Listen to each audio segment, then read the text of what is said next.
Hi, welcome to episode 37 of Pink's Picks, recommendations from a retired English teacher. What would you stop at to help the people you love? That is a quote from and the driving force of today's pick, which was recommended to me by Arwen, the owner of my favorite independent bookstore. Home Fire is the winner of the 2018 Women's Prize for Fiction and one of New York Times' 100 Notable Books of 2017. British-Pakistani author Kamila Shamsie begins with an epigraph. The ones we love are enemies of the state. From Antigone, appropriate for this contemporary spin on Sophocles' Greek tragedy. The action or exposition then begins with what the Washington Post refers to as a cinematic start. On New Year's Day in 2015, Isma Pasha, one of our 5 Muslim narrators, is held for interrogation at Heathrow before flying to the U.S. on a student visa to pursue her postponed PhD. Isma had dropped out of college years before to care for her much younger twin siblings following the death of her mother and grandmother. Shortly after her safe arrival in Massachusetts, Isma meets our second narrator and fellow Londoner, Eamonn, the son of a British MP father and an accomplished American heiress mother.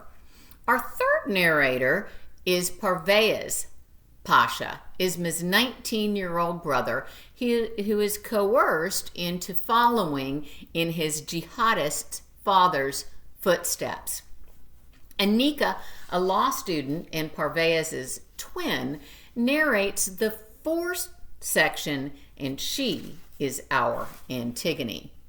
The 5th and final section is narrated by Karamat Lone, Eamonn's dad, the British Home Secretary whose professional life catastrophically collides with his personal life. In addition to our 5 narrators, Shamsie effectively and interestingly unfolds the plot via texts, social media, including Twitter, YouTube, and Instagram, as well as public media, TV, newspapers, and blogs.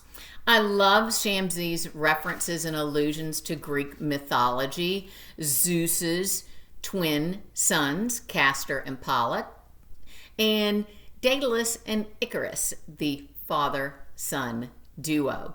I love her language, in addition to including Hindi, Urdu, and Punjabi terms, with the English language describing a house where bills or grief filled all the crevices, furthered in a beautiful sequence where death and grief are poetically personified.